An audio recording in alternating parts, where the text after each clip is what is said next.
पूर्वीला काय होतं, खळ केलं जायचं. खळ आपण पूर्वीला असायचं ना आपलं खळ, पूर्ण असं तयार करायचो. नंतर त्याच्यामध्ये बैलानं मळून ते पूर्ण, मग त्याच्यानंतर हे व्हायचं.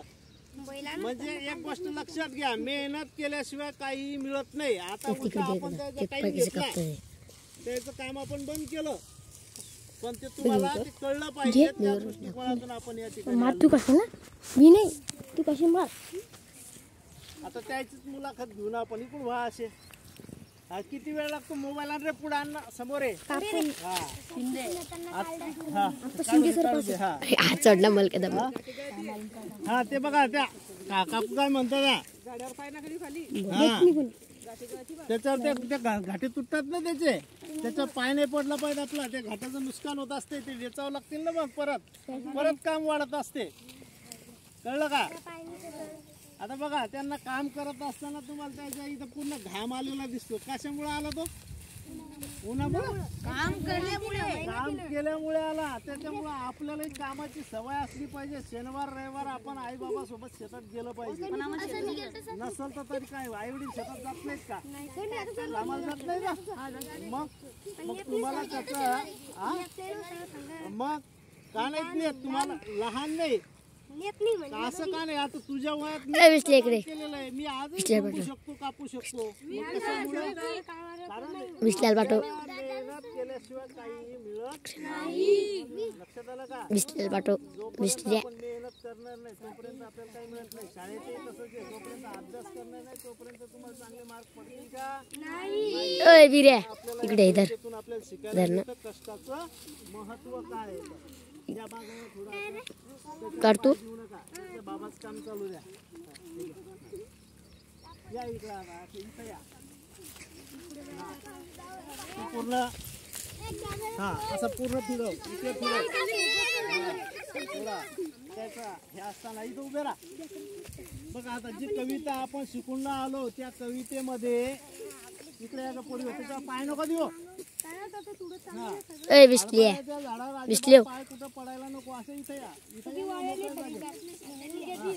हा मग ते वाळल ना काही दिवसानं. विशाल तुला काय सांगितलं? ज्यानं बोलवलं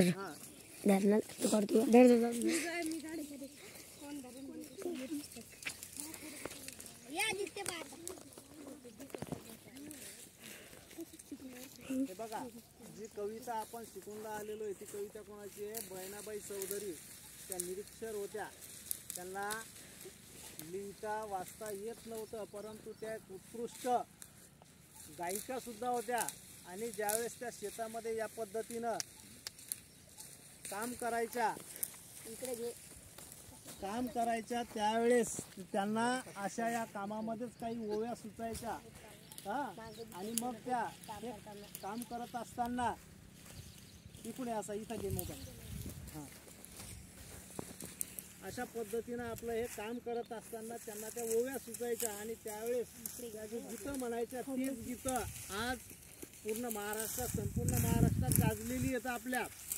आणि त्यांनी लिहिलेल्या या गाण्यावर किंवा त्यांनी लिहिलेल्या या गीतावर आज कितीतरी मुलं PhD करत आहेत, डॉक्टरेट मिळवत आहेत.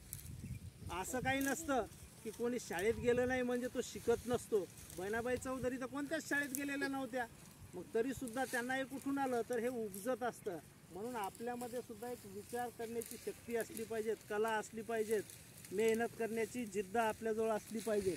आणि तीच कविता आता तुम्हाला या ठिकाणी बहिणाबाई चौधरींनी जी कविता लिहिलेली आहे त्या कवितेचं महत्त्व एक थोडक्यात सांगायचं झालं तर या महिन्यामध्ये जनरली फेब्रुवारी महिन्यामध्ये म्हणजे फेब्रुवारी मार्च या महिन्यामध्ये आपल्या या पिकाची काढणी करायला सुरुवात केली जात असते. त्याला आपण मार्गशीर्ष महिना म्हणतो मराठी महिन्यानुसार. काय होत असते की हे संपूर्ण पीक 4 महिन्याचं हे पीक असते जवळपास. आणि मग ते पीक दिसापुरतं, मग त्याचा रंग बदलतो. आणि म्हणून त्याच्यामध्ये तुम्हाला पिवळे, इया असे जे शब्द आलेले आहेत, तुम्हाला तो इयाही दाखवला मी काकांच्या हातातला की कशा पद्धतीने त्यानं कापणी केल्या जाते तेही तुम्ही त्या ठिकाणी पाहिलं. आणि मग याचं राखण करण्यासाठी कशाचा उपयोग केला जातो? गोफण. काय असते ते? गोफण. आणि हे फक्त त्या पिकाचं. मग आता या पिकाला काय असते, गहू असेल, आपलं ज्वारी असेल, या ज्वारी या पिकामध्ये या दिवसामध्ये काय येत असतं, पक्षी येत असतात.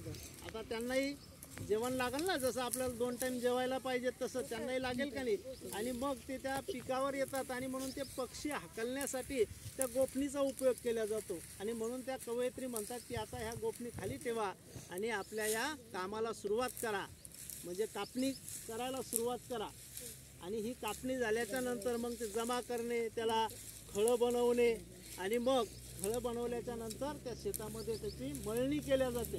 आणि मळणी करून मग ते धान्य घरी आणलं जातं. आणि हे खऱ्या अर्थानं शेतकऱ्याचे काय असतात, सुगीचे दिवस असतात. शुभ शकून त्याला म्हटलं जात असतं. काय म्हणतात त्याला, शुभ शकून, अशी ही कविता आहे. आता या ठिकाणी आपण ती कविता गाऊया, म्हणजे तुमच्या लक्षात येईल. काही गर्वांना हा तुम्ही म्हणता एका आवाजात, सर याला इकडे घ्या, इकडं. आता लागे मार्गे सर आली कापणी कापणी,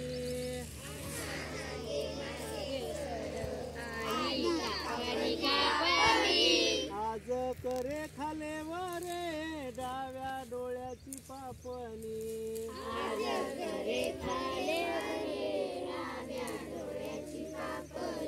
पडे जमिनीला तडे आली कापणी कापणी,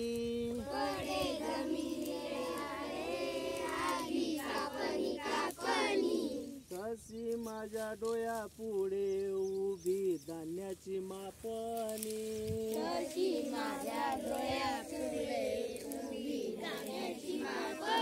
बघा जमिनीला काय पडलेले तडे, म्हणजे या जमिनीला ह्या ज्या भेगा पडतात ना, याला म्हणतात जमिनीला तडे जाणे. म्हणजे याचं काय, आता ओलावा कमी झाला जमिनीतला आणि म्हणजे त्या पिकाची काय झालेली आहे, पूर्ण वाढ झालेली आहे. शेत पिवळे धमक आली कापणी कापणी,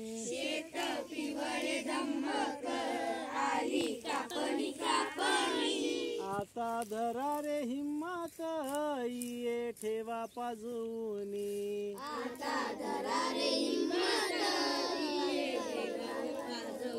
बघा काय झालंय. आता हे पूर्ण पीक कसं दिसते तुम्हाला, पिवळं झालेलं दिसतं ना, म्हणजे त्याचं काय झालेलं आहे, कापणीला हे आलेलं आहे. आणि त्यामुळे त्याची कापणी करण्यासाठी विळे काय म्हणतात, ते पाजवून ठेवा, म्हणजे विळ्याला धार लावून ठेवायची आपल्याला. आणि त्या धार लावलेल्या इळ्याच्या साह्यानं आपल्याला ती काय करायची आहे, कापणी करायची आहे.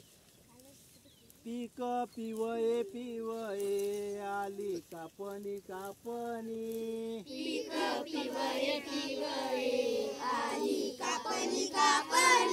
हातामध्ये धराई खाली ठेवा रे गोफणी,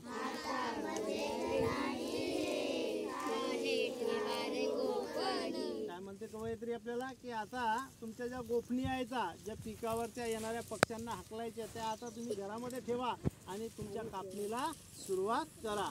आणि ती त्या विळ्याला आता सांगते, जो विळा असतो ना त्या विळ्याला सांगते, काय सांगते, काप काप माझ्या इया आली कापणी कापणी,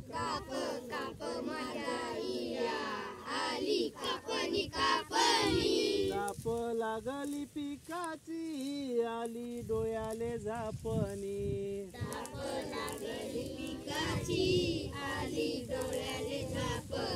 बघा आता धाप लागणे म्हणजे काय, की समोर असं खूप मोठं पीक दिसतं आणि कवा होईल बॉय आपलं कापणं, कधी होईल पूर्ण, अशा या भीतीपोटी आपण फक्त काम करत राहतो.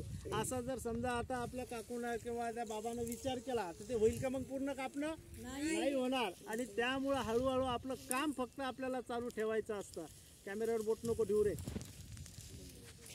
आली पुढे रगडणी आता कापणी कापणी,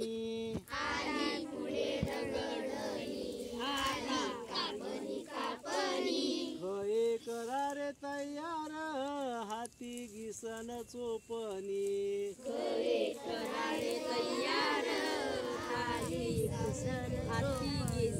बघा म्हणजे आता काय म्हणतात शेवटी, की आता खळं तयार करायचं, कापणी झाली की मग काय करावं लागतंय, खळं तयार करावं लागतं. आणि मग त्या खळ्यामध्ये आपले हरभरा असेल किंवा गहू असेल किंवा ज्वारी असेल किंवा मका असेल, कोणतंही पीक असो, ते काढण्यासाठी पूर्वीला काय केले जायचे, खळे तयार केले जायचे आणि शेतामध्ये 8-8, 15-15 दिवस पूर्ण त्याचं राखण करत ते धान्य तयार केलं जायचं, नंतर ते घरी आणल्या जात असे.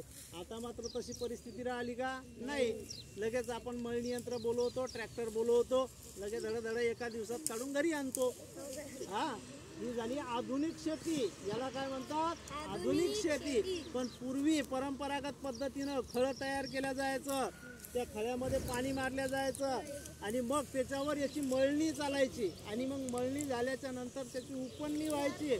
अशा पद्धतीनं ते पूर्ण धान्य तयार करायसाठी आपल्याला जवळपास 1 महिना लागायचा.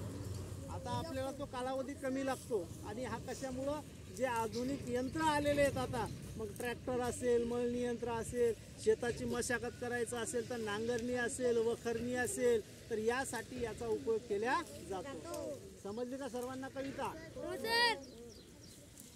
समजले? चला, हा, हे जा, पुढे जा, बंद कर.